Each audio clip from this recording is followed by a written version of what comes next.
अभी हमारे पंडित जी साहब कह रहे थे, मनीष जी, जो गुरु भक्त हैं उन्हीं को खींच दिया। मैं खींचता किसी को हूँ नहीं, खींचा नहीं है। जब कपड़े गंदे होते हैं साफ करते हैं तो साफ ने अपन लगता है कि मन खींच रहा है। ध्यान देना, क्या जब सफाई होती ना, तो जब गुरु बैठते हैं या धोबी बैठता है, धोबी और गुरु एक बराबर होते हैं क्या नहीं? ओ मुमुक्षु, मोबाइल रख दो अपने अपने, क्योंकि सामने फ्रंट में हो तुम्हें देखेंगे लोग तो बोले पंडित जी साहब चला रहे, हमें चलाने में क्या परेशानी है, ये जवाब देने लगेंगे फिर हमें। हाँ मालूम, रिकॉर्ड कर रहे, बहुत अच्छे ज्ञानी तुम, धर्मात्मा हो, श्रद्धालु हो, सुनने वाले अच्छे श्रोता हो, इसमें कोई दो मत नहीं है, पर फिर भी रख दो रिकॉर्डिंग के लिए। हाँ कमल को दो तो कोई रिकॉर्ड कर देगा। कहने का अर्थ यहाँ आए कि वास्तव में गुरु और धोबी दोनों बराबर होते हैं। क्या भाई?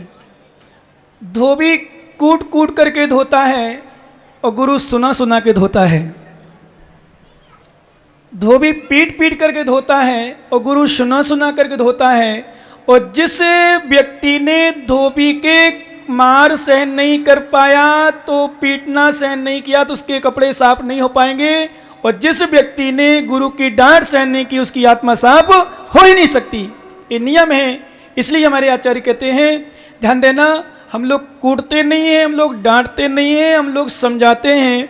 और वास्तव में कहने का अर्थ तो यह नहीं कि उनके लिए कहा, नहीं तो मनीष तो उनके लिए ले गए क्या? जो गुरु भक्त होते हैं, निरंतर गुरुओं की आराधना, भक्ति आराधना में लीन होते। मैंने कल एक बात कही थी कि वास्तव में ध्यान रखना, आज वर्तमान में सबसे बड़ी विडंबना यह है कि व्यक्ति हर बात को अपने ऊपर ले लेता है। मनीष जैसे ज्ञानी तो बहुत हैं ऐसे, अपन बोलते तो सामान्य रूप से, लेकिन ये होता है कभी कभी चोर की दाढ़ी में तिनका हो जाता है। क्या ये हो जाता? वास्तव में नहीं तो हम लोग तो इसे भी सुबह प्रवचन किया, बहुत सारा विषय लिया, अब कस्तूरचंद अपने ऊपर ले जाए तो, हाँ डॉक्टर वाला तो डॉक्टर मतलब वो थोड़ी कस्तूरचंद ले जाएं, कैंडली वाले ले जाएं, नहीं। वास्तव में कहने का तो फिर आज मैंने भी और चिंतन किया, यदि किसी के बेटे की शादी नहीं हो रही या किसी के बेटे की जॉब नहीं लग रही तो पिता का नाम चेंज कर लेगा क्या? कि पिता चेंज कर देगा क्या? सुन रहे हो क्या नहीं हो? यदि किसी के बेटे की शादी नहीं हो रही तो पिता की क्या कमी गलती? ऐसे किसी क्षेत्र का उद्धार नहीं, उसको गुरु की क्या गलती? इसका मतलब थोड़ी कि डॉक्टर पेशेंट में सही बिल्कुल फिट हो ही रहा है, दृष्टांत एक देश घटित होता है। अब कहने का अर्थ, अब आ जाओ वास्तव में मेन विषय पर, कि हमें अपनी आत्मा का यदि कल्याण करना है तो कल्याण करने के लिए ध्यान रखना, गुरुओं की बात को विशेष ध्यान से सुनना पड़ेगा। और सुनने के लिए बिल्कुल हमें परिपक्व भी होना पड़ेगा। बिल्कुल अपने आप को हमें इतना रिजू और नम्र बनाना पड़ेगा, इतना सहनशील बनाना पड़ेगा कि हमारे लिए कुछ भी कहा जाए फिर भी स्वीकार कर लिया जाए, उसी में कल्याण। क्योंकि हमारे आचार्य भगवान कुंद कुंद स्वामी आदि इत्यादि और भगवती आराधना ग्रंथराज पढ़ो तो वास्तव में उसमें तो इतनी फटकार लगाई आचार्यों ने, इतनी फटकार लगाई छपकों के लिए, इतनी फटकार लगाई कि शायद आप सुनोगे तो बोले महाराज, आचार्य महाराज भी इतनी डांट लगाते हैं क्या? तो आचार्य महाराज कहा हाँ, इसलिए डांट लगाते हैं जिससे आत्मा का कल्याण हो। और सबकी बातों में ना करके हमें श्रद्धान करना है, गुरुओं की आराधना करना है। भगवान की अभी आप आराधना कर रहे थे, याग मंडल विधान हो रहा था, साधु परमेष्टि कर चढ़ रहे थे, और भी अर्घ चढ़े ना, अरहंत सिद्ध आचार्य उपाध्याय साधु 5 परमेष्टि चढ़ गए। अभी 4 बचे हैं, कितने बचे अभी? पूरे हो गए क्या? अच्छा लास्ट में साधु परमेष्टि का है, फिर सेकंड लास्ट में बचा है। ये आराधना क्या है? ये और लोग सोच रहे होंगे क्या करते हैं, पूजा यहाँ की जाती है, वहाँ चलाते हैं, वहाँ जो जैन नहीं है वही भी सोच रहे होंगे ये करते क्या है, ये द्रव्य चढ़ा रहे इस थाली से उस थाली में द्रव्य। वास्तव में सही बताएं, ये द्रव्य चढ़ाना इस थाली का उस थाली में ही है, इसमें रहस्य कुछ और है। ध्यान रखना भैया, जितने इंद्र बने, 100 धर्मेंद्र इंद्राणी, अब 100 धर्मेंद्र कहे महाराज आपने तो, पंडित जी कह सकते हैं, कुछ भी कह सकते हैं दोनों, महाराज आपने तो खींच दिया। हाँ बोले महाराज आपने तो एक को इतना बड़ा बना दिया, एक को छोटा बना दिया। ना छोटा बड़ा नहीं बनाया, जैसा है वैसा बना दिया। बताओ भाई साहब, छोटा है तो छोटा बना दिया, बड़ा है तो बड़ा बना दिया, जैसा है तो बना दिया। कहने का मतलब अब इसमें क्या खींचा? खींचने को सही नहीं, कहने का अर्थ हो, ध्यान रखना, जितने भी पात्र पूजा कर रहे हैं, आराधना कर, अष्टकुमारी में देखो कितनी सुंदर लग रही, ड्रेस भी अलग से हटके मिली इनकी, है ना। ध्यान रखना, अष्टकुमारी, दुष्टकुमारी मत बनना, लेकिन अभी बताएंगे कल, तब कल्याण के दिन, अभी तो आज चलो पूजा कर लो। हाँ, नहीं तो मालूम चलो अष्टकुमारी बनी हो, दुष्टकुमारी बन जाओ तो लोग कहें बताओ। जैसे कभी कभी कोई क्या होता है, अच्छा भेष धारण कर ले, माता पिता बने, पिताजी, और कहीं जाके बफर सिस्टम में भोजन करो, रात्रि में भोजन करो, कहेंगे कैसे बताओ, तीर्थंकर माता पिता बने थे और रात में भोजन कर रहे, बफर में भोजन कर रहे, गुटखा खा रहे। अभी सुनो, एक दृश्य देखो, अभी 2-4-10 लोग मेरे से लेने गए थे, तो एक सज्जन बाहर, मतलब खड़े तो सभी थे सज्जन बाहर, एक सज्जन ने खोली पुड़िया, चेहरा दिख रहा कि नहीं दिख रहा, पुड़िया खोली, बराबर मैं देख रहा था, मैंने कौन खड़ा है, जिस पंडित बाद में पढ़ने जाए तुम्हें खोल देख के ही खोला, नहीं तो मैं नहीं खोलता, क्योंकि समय के पहले तो मैं सोचता ही नहीं हूँ। बढ़िया खोली पुड़िया, मुझे लेने गया था, भाई साहब चेहरा नीचे मत करो, ऊपर कर लो, हम पहचानेंगे नहीं, बोलेंगे नहीं, तुम्हारा नाम नहीं लेंगे, देखो चेहरा नीचे हो रहा, छपा रहे हैं, है ना। क्यों? विश्वास करना है, पुड़िया तो अच्छे इंसान नहीं खाते। और सीधी भाषा में बता दें, खड़े हो जाओ भाई साहब, कौन है इंद्र बने थे जो, हटे आओ, सामने मरे,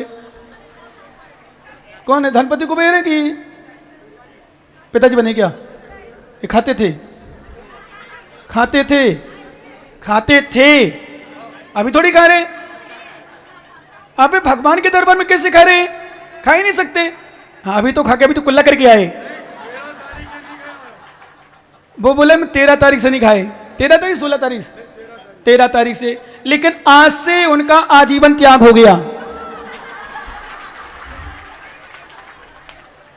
क्यों?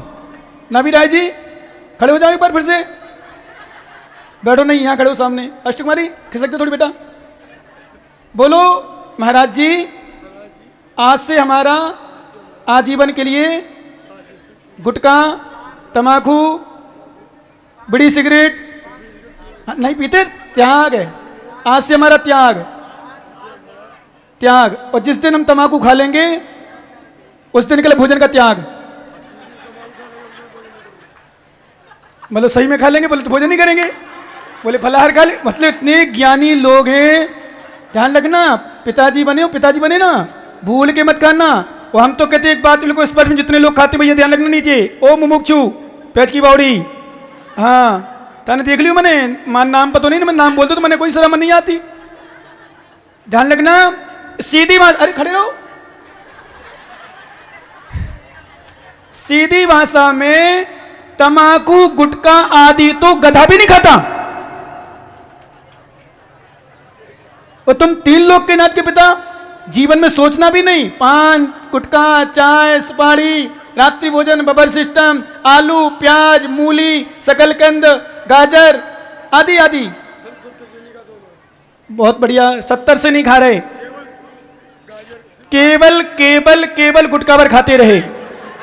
हाँ सुनो, लेकिन अब वो भी नहीं खाना, ठीक है ना, भूल के नहीं खाना। तीर्थंकर के माता पिता वैसे तो नियम के अनुसार बहुत कुछ शोध का भोजन करते हैं, बाजार का कुछ नहीं खाते हैं, होटल का कुछ नहीं खाते हैं। और ध्यान रखना, जिनको खाने आलू प्याज तो खाते ही नहीं है, 70 से नहीं खाते, है ना, है गुटखा, कचौड़ी, कचौड़ी तो हम भी खाते हैं, हाँ घर में मिलाते, कोई चौका वाला बना दे तो खा लेते, अभी नहीं, गर्मी ने तो बना ला लोकल। बाजार की मत खाना, ठीक है ना। अब तीर्थंकर माता पिता बने, पूरा प्रयास करना बाजार की कोई भी सामग्री नहीं खाना, और खाना हो तो देवी तुम्हारी है ना बच्चे की मम्मी, उनसे कहना मरु देवी जी मुझे कचौड़ी खाना चाहिए, बना देगी वो, पूछ लो बना देगी ना माता, बहू है कि नहीं, बहू बना देगी। लेकिन तीर्थंकर के माता पिता को बड़े धर्म के साथ रहना चाहिए, गरिमा का पद का गरिमा रखना चाहिए, पद की गरिमा। ध्यान रखना, जितने भी इंद्र बने, माता पिता, सोदर इंद्र, यज्ञ, अष्टकुमारियां, ध्यान रखना, अष्टकुमारियां, दुष्टकुमारी मत बनना, कल बताएंगे हम। पूर्ण रूप से ज्यादा नहीं तो कम से कम इतना पालन करना, प्रयास करना कि कम से कम, ज्यादा नहीं तो शादी पर्यंतो ब्रह्मचर्य व्रत रखेंगे। जितनी बच्चियां देखेंगे, ध्यान रखना, छोटी बच्चियां भी ध्यान रखना, मम्मी पापा बता देना ब्रह्मचर्य क्या हो, पूछ लेना मम्मी से, मम्मी धीरे धीरे बताती रहेंगी। अष्टकुमारी, क्योंकि तीर्थंकर की माता की सेवा करने का अवसर मिलता है, ऐसे सामान्य लोग नहीं होते जितने लोग यहां बैठे दरबार में, चाहे जैन हो चाहे जैनेतर समाज के लोग हो। ध्यान रखना, जितने भी भगवान के पंचकलक में महोत्सव में आए हैं उनका भी तीव्र पुण्योदय है कि आज भगवान की क्रियाएं देख रहे हैं, और जो भगवान की क्रिया करेंगे आप देखना भी पंडित मनु जी बता रहे थे, रात्रि में अंतराकरण की क्रिया होगी, आंतरिक क्रियाएं होंगी, माता का गर्भशोधन की क्रिया होगी, अष्टकुमारी वहां जाएगी, 56 कुमारी जाएगी, अष्टकुमारी सेवा करेगी, वो अष्टकुमारी दुष्ट कुमारी का काम करे, ऐसा संभव नहीं है। ध्यान रखना। इसलिए जितने भी पात्र बने मुख्य प्रमुख पात्र कहलाते हैं, सौभाग्य मिलता, यहां पैसों से पद नहीं मिलता, पिता का विशेष रूप से, माता पिता का पद पैसों से नहीं मिलता, माता पिता का पद पुण्य से प्राप्त होता है। ध्यान रखना, पैसों से नहीं मिलता यहां, इसलिए सौभाग्यशाली समझो अपना पद और बड़ी गरिमा के साथ रखना। और कोई कहे कचौड़ी क्या खाना, कचौड़ी कितने स्वाद खाना हो, हाँ बढ़िया है, अच्छी बात है। 19 ये भी तुम्हारी गलतफहमी, ये बड़ी समस्या है। कोई गलती बताता ना, कोई मेरी बहनें मेरी हुए हैं तो मुझे मेरी बुराई कर रहे, बुराई नहीं कर रहे, तुम्हारी अच्छाई के लिए तुम्हारी बुराई कर रहे, इनका तुम सम्मान करो। क्या आपके गुटखा त्याग कराने की भावना बन गई ना? पिता होकर गुटखा खाते तो लोग हमें भी बुराई करते, कैसे महाराज थे, इन्हें गुटखा तक त्याग नहीं कराया, हाँ माता सही है ना, बोलो ना, हाँ कितनी अच्छी खुश हो रही माता, हाँ बहुत बढ़िया, ठीक बहुत अच्छी बात, बैठ जाओ अब स्वीकृति तुम्हें। अब सुनो, क्योंकि ध्यान रखना सभी लोग जितने लोग हैं यहां पर, यहां आने वाला हर सदस्य, मंच में विराजमान होने वाला हर सदस्य जो भी क्रियाएं कर रहा है भगवान की, क्योंकि सामान्य ध्यान रखना, इसको नौटंकी नाटक में समझना, जैसे प्रवचन करते हैं ना, प्रवचन को नाटक नौटंकी या सामान्य मत समझना। कोई महाराज प्रवचन करे, भी पंडित जी कह रहे महाराज आप थकते नहीं हो क्या? मैंने बहुत थकता हूं, बोला तो नहीं, उस समय मेरा मौन था। बोले हम लोग सोचते हैं कि घंटा बोलते 3-3 टाइम, एक टाइम खाते हो हम लोग तो दिन भर खाते पीते रहते, पीते मतलब अब यहाँ मिले ना मिले वो अलग विषय है, पर पानी भी पी लेना, बीच में चले जाना, पानी पी लेना, मिल जाए तो दूध भी पी लेना, मिल जाए तो ठीक है जो भी मिल जाए। पर आपको सोचते हैं, बोले स्वप्न देखा कि आप इतना बोलते हो, तो बोलते बोलते लगा जैसे थक गए हो आप, तो मैंने थकता तो हूँ, परंतु जिनवाणी सुनाने के लिए और लोगों के कल्याण के लिए थकने पर भी मैं नहीं थकता। क्यों? क्योंकि मैं यदि स्वयं स्वाध्याय करता हूं, मैं यदि साधना करता हूं, मैं आराधना करता हूं, तो मुझे सिर्फ पुण्याश्रय होता है, मेरे पाप क्षय होते हैं। लेकिन यदि मैं दूसरों को मोक्ष मार्ग में लगाने के लिए प्रवचन करता हूं, दूसरों की कल्याण के लिए बात करता हूं, और इतने लोगों में से कुछ भी सुधर जाते हैं, उसका भी पुण्याश्रय हमें होता है। और जिनवाणी मां को सुनाने में थकने लग जाए, अरे विश्वास करना, हम किसी को नाराज हो जाए तो थक जाते हैं, हम किसी की बुराई करते तो थक जाते हैं, हम किसी को डांटते तो थक जाते हैं, बोलना बंद कर देते हैं, लेकिन जिनवाणी सुनाने में कभी नहीं थकते, क्योंकि जिनवाणी मां का आशीर्वाद और गुरु का आशीर्वाद कि जाओ बेटा जब तक शक्ति है खूब शक्ति का उपयोग करो। और आए इटूदा, वही गाथा आने वाली है जहां सभी जीव समान। यहाँ इंटूदा वालों ने बता दिया हम सब समान हैं, भगवान के आराधक हैं, गुरु के भक्त हैं, और कोई भेदभाव पता नहीं चल रहा, सभी लोग कल्याण की भावना से यहाँ विराजमान हैं, सभी अपना कल्याण चाहते हैं। यही हमारे आचार्य महाराज ने कहा, जो चेतना है वो दिखता नहीं है, जो दिखता है वो चेतन नहीं है। ध्यान रखना, सभी लोग समझते होंगे इस बात को, जो जो दिख रहा, अपन दिख रहे नहीं सब, ये दिखने वाला जीव नहीं दिख रहा, अचेतन दिख रहा, शरीर दिख रहा, ये शरीर जलना है, नियम से नष्ट होना है, राख हो जाता है, जो दिख रहा है उसका राख होना है, और जो नहीं दिख रहा वो चला जाता है। बन कहते आत्मा चली गई, प्राण चले गए, प्राण चले गए मतलब आत्मा चली गई, प्राण नहीं जाते, प्राण तो नष्ट हो जाते हैं, क्षय हो जाते हैं, क्योंकि पुद्गल कर्म है। आत्मा जाती है, आत्मा चली गई, शरीर जल गया, शरीर अपने साथ देखते हैं अपन। अभी सुना होगा आप लोगों ने, श्रीलंका में आतंकवादियों ने कहीं धमाके किए, कितने लोग मर गए मालूम है? 300 से ऊपर। कितने मर गए? 300 से। अब चिंतन करना, शरीर जल गया, नष्ट हो गया। एक किसी लेडीज की उसमें फोटो थी, वो बेचारी दोनों पेटी रखी थी, पता नहीं उसका पति होगा एक आध, कोई बेटा होगा, जो भी होगा एक साथ मरे होंगे, ऐसी तड़प रही थी, ऐसी बिलख रही थी। सच में उस चित्र को देख कर के मुझे ऐसा लगा कि देखो क्या संसार की विडंबना है।